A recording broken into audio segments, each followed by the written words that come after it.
আমাদের ভাগ্যে ছিল, তার জন্য আমরা আমাদের এই অপূর্ব রাতে আমাদের অপূর্ব দর্শন আপনাদের দিতে পারলাম। এই যুগল দর্শনে সকলেই মনকে উতলা করুন আমাদের গোবিন্দ প্রেমে পড়ার জন্য। তো আমাদের ভাগ্যে ছিল, তাই আমরা আমাদের এই অপূর্ব যুগল আপনাদের দর্শন দিতে পারলাম। তো সকলেই কমপক্ষে বলুন রাধে রাধে।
জানে একমাত্র স্বামী হারার কি ব্যথা বেদনা।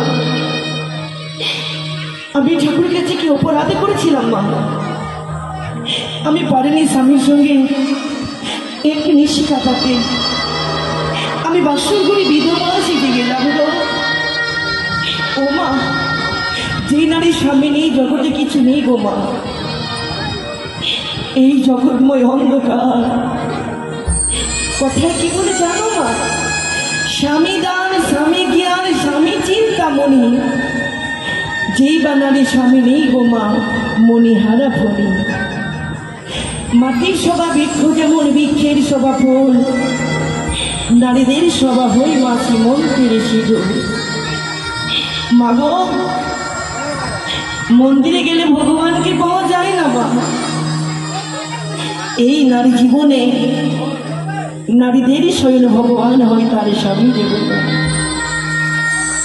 মাকে বলি মা গো, তুমি যা দুঃখ বেদনা আমার জীবনে তুমি দিয়েছ, এই দুঃখ তুমি আমার আর অন্য নারীকে দিও না। দুঃখ যদি দিবে আমার, সইবার শক্তি তুমি আমায় দিও, যেন তোমার দুঃখ সইতে পারি আমি মা। যেন দেবতার উপর থেকে নিজের স্বামী প্রাণে ফিরিয়ে আনতে পারি আমি। ও বিধি রে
সংসারে গড়ে তুলব। মামা কত আশা করে বিয়ে দিল আমায় চন্দ্রনা করে। শ্বশুর ঠাকুর আনন্দে চব্বকে রাজপ্রাসাদে নামিয়ে দিয়ে নির্মাণ করেছিল লৌহ বাসনী ঘর। আমাদেরকে সেই বাসর ঘরে রাখবে বলে মনে বড় আশা নিয়ে স্বামী নিয়ে গেলাম আমি বাসর ঘরে। দেখতে দেখতে যেন 3 বহু রাত্রি কেটে গেল আমার। জানি না কোথায় থেকে কার নিদ্রা যেন আমার নয়নে ভয় করল।